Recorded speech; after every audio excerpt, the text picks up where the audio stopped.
Jadi sticking by my side, and then juga go along with this journey.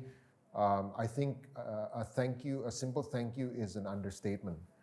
And for the bigger our siblings gitu kan, and my parents, parents-in-law gitu, kita sadar banget, you guys juga sacrifice for this situation ya. Jadi kangen sama cucu itu pasti, and then you are required to fly to Bangkok gitu kan, dan nggak bisa ngobrol face to face. So really, from the bottom of my heart, thank you very much.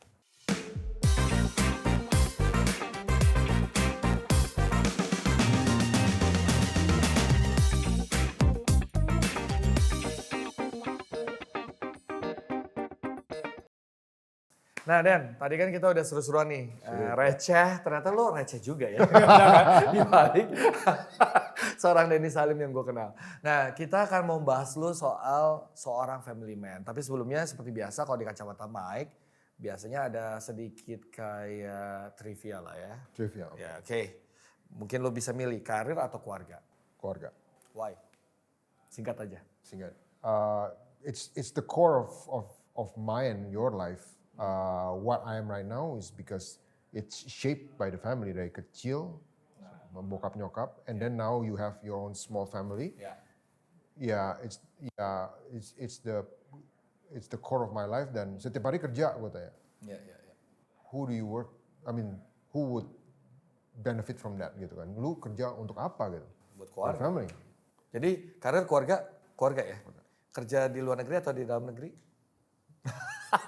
Ayo cepat. Depends. Oh, it depends. Depends cuan. Depends a lot of things. Depends. Jadi either or. Either or, yeah. Oh, oke. Sekarang masakin istri atau dimasakin istri? Both.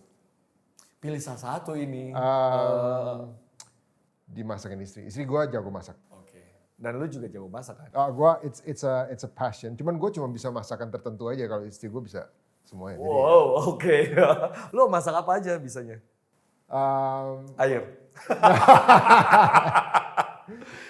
Lebih ke Italian food ya. Oh wow. Dia ini penggemar tim apa Italia? Italia, Azzurri dan Juventus. Luar biasa nih. Nah, apa arti keluarga buat Dennis? Sedikit ngambil yang tadi ya. Jadi to me family is the core of my life. Dari kecil papa, mama itu kan yang didik kita ya. Jadi bentuk kita sampai seperti ini. And then Role model lu lah ya. Ya, role model ya. Kemudian you have your own small family, right? Jadi setiap hari kerja emang untuk kesejahteraan family ya. I'm talking about your family inti dan family extended family. Nah, I can share this with you. Di laptop gua, ada foto sama di desk ya. Kalau sekarang memang lebih hybrid ya. Jadi gua nggak taruh. Dulu waktu di Thailand dan sebelumnya ada foto. Fotonya itu foto ya kita berempat gitu kan. Jadi it's a booster. Kalau lagi capek dan lihat aja gitu. Itu kembali, dan setiap pagi gitu kan. Lu lihat lagi. Sambil nyanyi. Harta yang paling berharga adalah keluarga. Jadi ya itu. Mood booster. It's a mood booster, definitely gitu. Dengan lu pergi ke Thailand, artinya kan lu juga mengejar karir, tapi juga ikut memindahkan keluarga ya. Yes. Pasti itu nggak mudah kan? Definitely not. Tantangannya apa aja tuh? Oke. Istri mencak-mencak. Enggak ya? Untung enggak. Untuk memindahkan keluarga, settling down di negara baru, itu sometimes kita hanya mikir itu keluarga kita, like me, my wife, and our kids doang. Tapi sebenarnya yang ikut berkorban itu adalah bapak, emak, our own parents juga ya, our own sibling juga ya. Itu tanpa disadari, they do feel the ada impact juga ya Mike ya. Jadi dan pindah ke suatu negara itu I can honestly testify tidak mudah. Orang bilang kalau first move is the hardest, I agree. Maybe your second move, third move itu udah you know the drill istilahnya. But the first one is the toughest. Oh yes, definitely. Dari be it ngasih tahu the news nih ya, the big news to the family, to your friends, to your relative gitu. Terus begitu, waktu itu saat gua pindah itu anak gua masih 1,5 tahun. Belum usia sekolah ya? Belum usia sekolah. Ya. Pasti ada keributan di situ ya? Oh iya, definitely kan. Mesti cari dokter, tempat tinggal, culture, sekolah dan lain-lainnya. Jadi itu semua kayak banyak banget yang di dalam otak kita gitu. Cuman we are grateful kalau pindah negara gitu dikasih beberapa assistant as in kayak consultant yang bisa bantuin lu moving your goods gitu ya. Jadi barang-barang di rumah gitu kalau lu mau bawa situ jadi hitungannya itu ini Mike. Ekspor dari Indonesia. Nanti di Thailand itu berarti dia dapat import goods gitu. Itu hitungannya seperti itu gitu. Itu ada yang ngurusin itu, ada consultant kayak yang accompany you nyari tempat tinggal gitu. Dan yang ngurusin surat-surat kerja karena ini penting banget gitu ya. Obviously you don't want to go to tempat kerja baru, negara baru sebagai alien gitu kan, surat-surat kagak ada segala macam, itu you don't want that lah ya. Jadi banyak banget orang-orang yang diperbantukan gitu, Mike. Yeah. Hari-hari lu di sana kayak 3 bulan pertama lah, seperti apa tuh ketika? Gue yakin istri lu juga kayak ngerasa lu nggak homesick, cuman istri lu pasti kan, definitely. Jadi gue memang sort of di deploy dulu sama istri gue. Kamu pergi dulu aja deh ya, 1 minggu ntar kita baru nyusul gitu. Jadi 1 minggu itu gue tuh udah kayak, ini gue inget banget Mike. Anak gue 1,5 tahun. Minum susu apa yang ada di Indonesia dan ada di Thailand. Jawabannya kagak ada yang sama. Jadi waktu itu ya pernah, gue inget banget ya, gue bilang sama istri gue nggak tahu dia doyannya yang susu apa. Jadi gue ada sekali ke supermarket, gue beli 1 demi 1 punya.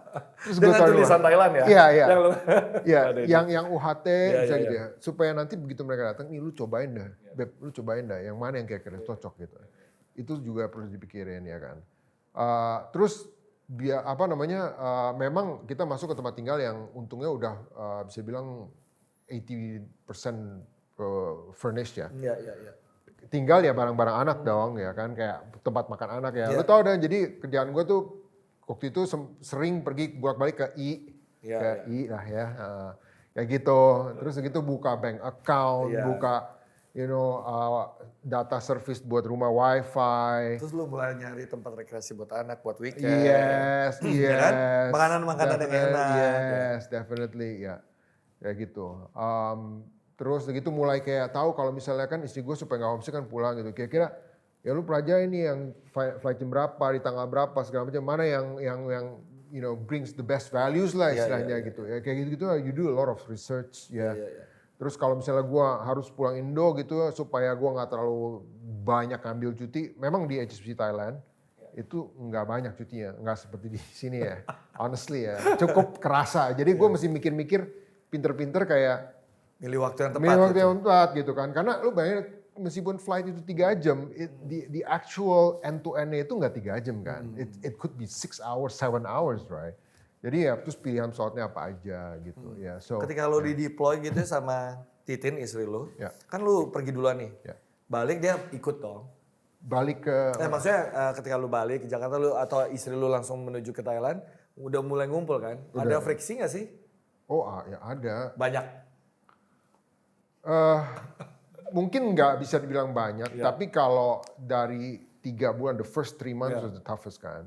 Ya gue kadang-kadang suka ngelihat dia tuh mungkin cukup, karena dia homesick, dia very close to the family juga. Jadi kadang-kadang gue bisa ngelihat kalau dia tuh coba menahan nangis gitu. That's when I always ask myself, am I making the right decision? Am I making the right decision gitu kan. Tapi kemudian there was one point gue inget banget. I think that was after 6 months kita menetap sana. Dia lagi di Jakarta, gue di Thailand, di Bangkok. Terus dia teks ke gue, Mike, dia bilang, aduh Beb kayaknya tinggal di Bangkok tuh jauh lebih simple ya gitu. I wish I'm in Bangkok now gitu. Wah itu gue langsung kayak, aduh, Haleluya. akhirnya gue tahu bahwa dia udah mulai kerasan nih, udah mulai settled gitu. So that was a good turnaround ya. Lu tinggal kurang lebih 2-3 tahun kan ya di Thailand? 3 tahun ya? Slightly under 3 years ya. Jadi bisa bilang hampir 3 tahun lah ya. Nah, ada nggak sih pertengkaran-pertengkaran karena beda culture selama lu tinggal bersama keluarga lu di Thailand? Kayak soal pendidikan segala macam mana yang tepat, ini kan nggak, semua kan totally kayak buta gitu ya kita. Ya, kalau itu sih gue bisa honestly say kita ngejalannya bareng-bareng. Jadi, tapi dia karena gini, karena gue juga waktu itu mulai belajar bahasa Thai. Oh. Yes. Ngomong dong, perkenalan diri dong, sedikit dong, gue penasaran. Orang hampir 3 tahun, masih ada dong sisa-sisanya. Masih ada sisa-sisa. Perkenalan. Coba kalau perkenalan dalam bahasa Thailand. Pasti yang awal-awal tahu lah ya. Sawadee krap, Pom pen Dennis Halim nakap, kon Indonesiaนะครับ. Mungkin sampai situ dulu kali ya. Well, ini nih salah satu tantangannya kalau mau tinggal di luar negeri ya. Dan nadanya nggak bisa cuma kayak Sawadee krap gitu, nggak bisa gitu. Lu orang Thailand itu nadanya tuh begini-begini, Mike. Sawadee krap. Ya, jadi sengau-sengau gimana gitu. Meskipun lu bisa bacanya, but the local nggak ngerti lu, ya percuma kan. Emang lokalnya benar-benar harus dengan Oh iya. Jadi waktu dulu nih ya sedikit melenceng. Gue punya benchmark itu adalah, gue tahu bahwa gue udah mulai bisa nih sama di accept sama udah orang lokal udah mulai ngerti adalah ketika kalau gue mesti naik Grab atau naik taksi gitu ya, gue langsung kasih tahu misalnya pai silom komplek nakap gitu ya. Jadi dia udah tahu bahwa dia tahu itu instruksi gue mau kemana dan dia nggak nanya balik dan dia nggak main gue nggak main dia langsung puter argo, itu artinya gue udah now I'm speaking like a local gitu. I'm speaking like a local gitu. Jadi menarik, memang udah to that point sih memang. Gitu. Survival mode on ya. Iya. Ya, jadi balik lagi kalau yang bertengkar sih enggak, tapi gue inget dulu tuh excuse me. Dulu waktu gue di sana itu selama di sana kita lagi proses bangun rumah, Mike, di Jakarta. Wah itu pusing sih. Nah di situ lebih sering ada tension between us gitu, karena mungkin istri maunya begini dan gue maunya begini, itu satu. Yang kedua istri mau begini. Gue maunya begini, terus kan gue mesti convey that message ke Jakarta tanpa lu bisa ngasih tahu langsung nih, itu lebih pusing lagi kan, ya kan. Terus begitu bahan-bahan apa segala macam, wah itu sering sih. Jadi udah gitu harga tak menentu ya, harga material kalau di Indonesia. Gitu. Itu bagaimana lu handle the conflict? Gini. Yang pertama, kita emang dari dulu udah janjian kalau kita harus berdebat, jangan sampai anak lihat, ya, because itu bisa mempengaruhi dia. Kita nggak tahu di umur berapa dia mulai mengerti, papa mama lagi berdebat. Jadi might as well ya jangan ditebak-tebak. Pokoknya kalau if you want debat, dia jangan lihat. Lebih sulit lagi kalau you are in a confined place ya. Maksudnya suara mungkin lebih kedengeran gitu. Jadi ya itu lebih challenges. Nah yang kedua, kalau gue prinsipnya itu jangan sampai dibawa tidur. Tidur juga nggak enak kan? Yes. Iya kan. Jadi betul kan harus ya yang sudah menikah. Bener, seriously. Jadi bisa-bisa mimpi buruk juga gitu. Dan kita nggak bisa tidur nyenyak juga. Iya, absolutely. Besokannya bangun capek gitu kan. Jadi kelarin sebelum tidur, ya udah mau harus ngomong gitu dan memang lebih sulit untuk mengatakan sorry meskipun bahwa gue punya poinnya nih gitu. Tapi ya mau sampai kapan gitu kan. Jadi sometimes memang ada baiknya untuk nunggu sampai diem-diemannya mulai ini baru ya mau you have to face the truth, right? Daripada udahlah diemin aja gitu. Karena itu numpuk, itu di dalam daging numpuk. Dan lu tahu dong ya, kalau nggak cewek nggak cowok semuanya kalau diungkit kan. There you go. Ntar jadi bom waktu, itu lebih parah. Betul. Wow, ini kayak sesi curhat ya, konseling pernikahan ya. Tapi gue ingat betul ya ketika gue baca dan gue ngundang lu ke sini karena itu ada satu artikel di HSBC yang mengatakan bahwa gue bisa kayak gini itu berkat support dari keluarga. Wah itu ngena banget sama gue, wow. Dan gue ngeliat emang sosok lu keseharian emang as a family man gitu. Nah ada nggak kesempatan kali ini lu pengen sampaikan buat keluarga lu, buat istri, buat anak-anak lu?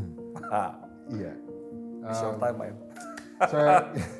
So if you're watching and if you're listening, kita bisa berada di sini where we are right now. I'm sure you would agree bahwa part of that because our decision to make a very big change. Dan big change doesn't come easy. It's very hard. And pasti bisa mengulang balik semua yang pernah kita lalui ya waktu apalagi awal-awal ya. Jadi sticking by my side, and then juga go along with this journey. I think a simple thank you is an understatement, and for the bigger our siblings gitu kan, and my parents-in-law gitu, kita sadar banget, you guys juga sacrifice for this situation ya. Jadi kangen sama cucu itu pasti, kangen sama kita pasti juga. And then you are required to fly to Bangkok gitu kan, dan nggak bisa ngobrol face to face, dan masih banyak sacrifice lain. So really from the bottom of my heart, thank you very much. Wow, nice. Like I said, I don't know. Thank you is really an understatement because you cannot say that enough ya. Gitu. Because everybody is sacrificing gitu. Dan mereka semua, gue ingat banget waktu itu waktu gue reveal the news to my parents gitu ya. Mom, Dad, I got an offer, but it requires me to be there gitu. What do you think gitu ya? They immediately says that, ini kan kamu punya mimpi dan kamu kan pengen punya pengalaman ini gitu. Jadi, it's good dong gitu, go gitu. And gue langsung gitu kan. I mean, setiap kali gue pulangin only for a few days, kemudian mau balik itu, emang ini dari zaman kuliah sih. My mom itu nggak bisa tuh kayak lepas gitu. Meskipun, sekarang udah berkeluarga segala macam, dia pasti kayak langsung bleber gitu. I mean, and my dad always kayak mungkin dia tahu ya perjuangan jadi seorang expat itu nggak mudah, because when you decide to leave home ya, basically there's no saying you have to make sure bahwa lu mesti sukses lah paling nggak gitu kan. Ya kan, lu udah tinggalin semuanya gitu. Wow, thank you. Nah sekarang kalau balik lagi ke usia lu yang 20 tahun dengan pengetahuan lu yang ada saat ini ya. Kira-kira ada nggak ya hal yang lu mau ulang atau pengen lu lakukan gitu ketika di usia 20? Sekarang kan lu masih 25 ya? Iya, 26. Di 20. Yes, two things. Maybe yang pertama itu I want to be the Indonesian ambassador to certain countries. Wow. I'm serious. Sangat mengagetkan ya. Itu yang pertama. So if not, perhaps I would be a professional world-class tennis player. Emang lu segitu cintanya sama tenis? Ya. Nah, waktu sebelum akhirnya memutuskan untuk ya udah sekolah aja itu, gue udah giat banget sama tenis. Oke. Gitu. And I can see myself being there in the tour ya. Cuman ya yang namanya orang tua kan kayak enggak sekolah lah gitu. Jadi gue suka bilang waktu dulu gue pernah ngeliat beberapa trofi Wimbledon itu, gue suka make a joke. Ini adalah if I post like this gitu kan. I used to be kayak calon atau ex calon Wimbledon champion gitu kali ya. Dari Indonesia. Dari Indonesia. Wow. Jadi Lu juga jadi pelatih tenis kan? Yes, I do. Pernah dan sekarang because my son is mulai main, jadi udah mulai latihan lagi gitu. A failure, it's almost like not an option. Every time I think about this, every time I say about this or share this, gue selalu punya goosebumps. Kenapa? Karena gue tahu every decision, every achievement that you do, that is impacting to the customer.